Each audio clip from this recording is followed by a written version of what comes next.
Le jeu commence avec une superbe histoire que j'ai grave suivie. Bon, par contre, pour choisir mon nom, ça, j'ai bien réussi. Non, ça, YouTube, ils vont peut-être pas accepter. Mais maintenant, je peux enfin jouer tranquille. Il y a même une petite fleur beaucoup trop mignonne qui va m'apprendre à jouer.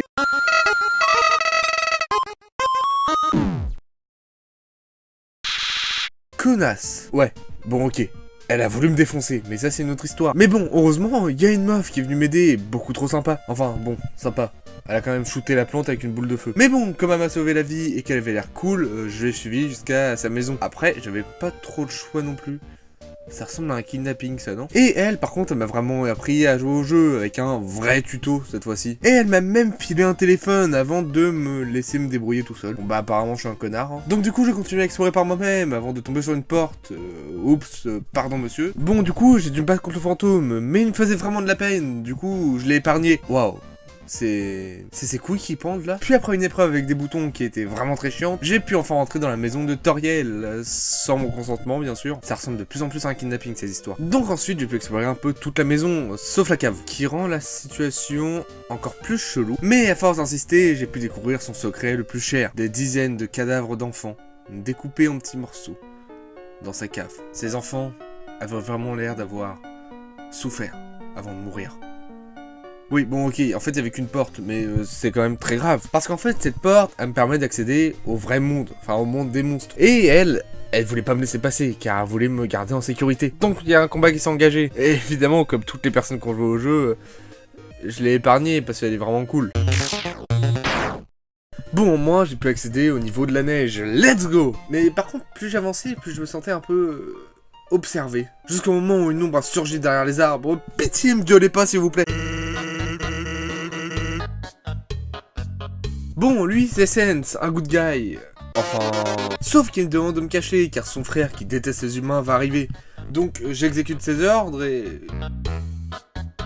Heureusement que la lampe était là et qu'elle faisait exactement ma taille. Moi, je serais jamais passé derrière une lampe, en tout cas. Bon, après la discussion entre les deux frères, c'est pas du Shakespeare non plus.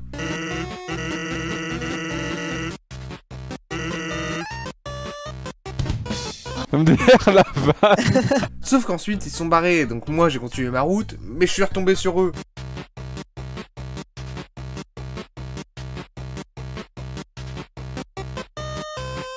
Qu'est-ce qu'ils sont cons, bordel. Sauf que Papyrus, lui, le frère de Sense, il s'est barré en courant. Du coup, moi j'ai suivi, me demandez pas pourquoi, je suis encore plus con que lui. Mais en fait, il m'avait préparé un piège ultra dangereux, un labyrinthe ultra complexe, où je peux mourir à chaque instant, si je ne trouve pas le bon chemin. Bon, après, ce con, il m'a montré le chemin tout seul, donc... Et il m'avait préparé d'autres pièges sur le chemin, que j'ai passé tranquille. Mais il y avait un ultime piège. Un piège ultra complexe.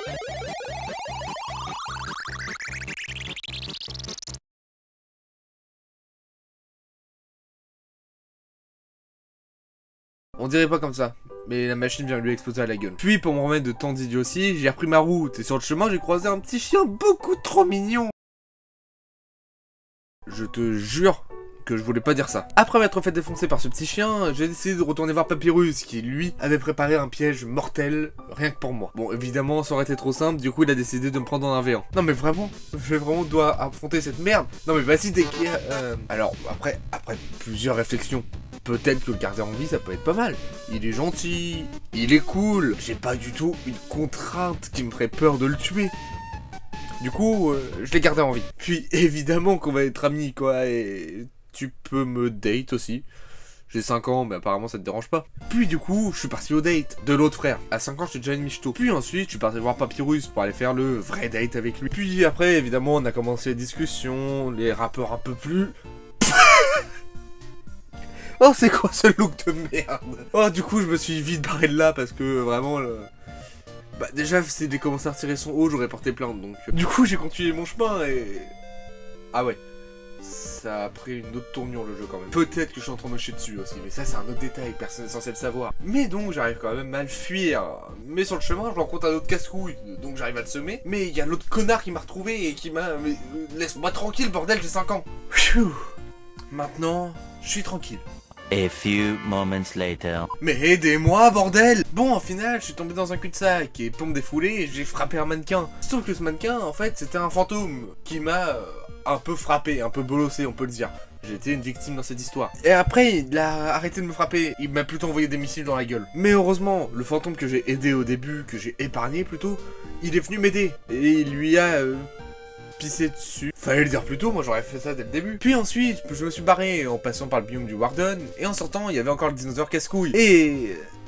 oh putain. Bon bah, je vais pas vous déranger plus longtemps, moi je vais partir. Sauf que maintenant, bah c'est à mon tour de souffrir. Et après un saut à la Assassin's Creed, et ok, sur le début du combat, j'ai pris un peu confiance. En même temps, regardez la vitesse de ses attaques. Mais après... non, mais c'est quoi ce truc bordel? Comment tu veux que j'esquive ça? Bah maintenant, je vais réfléchir à ma vie. Hein. Non, je déconne. Allez, maintenant, ça dégage. Mais ce fils de pute, pour changer de mot, il avait pas décidé de crever maintenant. Et en fait, il a continué à m'attaquer alors que j'avais 4 HP et lui 0. Alors, oui, j'avais le choix. J'aurais pu l'épargner. Mais j'en avais pas envie qu'il crève ce connard. Du coup, après l'avoir buté, j'ai continué à avancer jusqu'à arriver dans un labo un peu chelou avec un dinosaure encore plus chelou. Le problème, c'est que j'arrête pas de l'imaginer avec cette voix. Je me sens décuplé, je dirais plus. Ah bah oui, décuplé, oui, la chirurgie de fou, frère. Sauf que pendant qu'on tapait la discute, il y a l'ordinateur du dino qui est sorti d'un mur et qui a décidé de me poser une série de questions. Mais bon, heureusement, je suis hyper fort au quiz.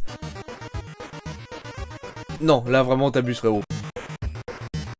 Allez, pour cette question, j'espère que c'est pas lassé, sinon ça va être un autre pédophile dans le jeu. Pas lassé, pas lassé, pas lassé, pas lassé. Putain. Bon bah, on va vite se barrer de là du coup. Puis en avançant dans les couloirs, je suis tombé sur un avion, et comment vous voulez que je fasse pas des vannes sur le 11 septembre aussi? Puis après, il y a plusieurs épreuves encore plus chiantes les unes que les autres, je suis arrivé dans une salle un peu trop noire à mon goût, jusqu'à ce que les lumières s'allument, et que j'ai trouvé Métaton en train de faire un truc à la Top Chef. Sauf que dans sa liste d'ingrédients, bah il y avait mon âme. Moi, ça me plaît pas trop de mourir pour faire un gâteau.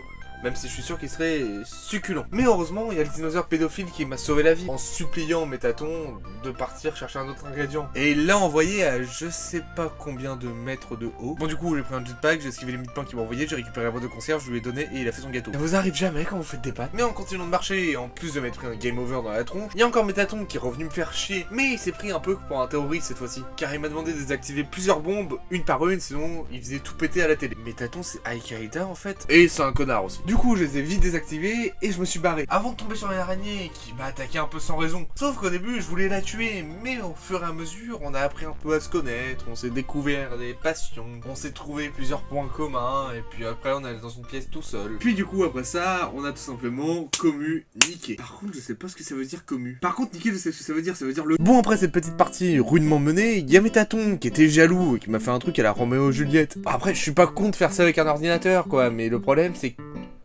oh, le fils de pute. Et dans le trou où je suis tombé, il y avait le même piège que Papyrus m'a fait, qui a terminé de la même façon aussi. Et surtout qu'après, je suis retourné Date Sense. Du coup, après avoir date 4 personnes en moins de 24 heures, je suis parti dans une sorte d'hôtel, ou une usine, ou je sais pas quoi. Vous voulez que je cherche une signification à ça, ça arrive. Et il y a encore Métaton qui se trouvait là, et cette fois-ci, bah je l'ai attaqué. Mais en plein combat, il s'est transformé en...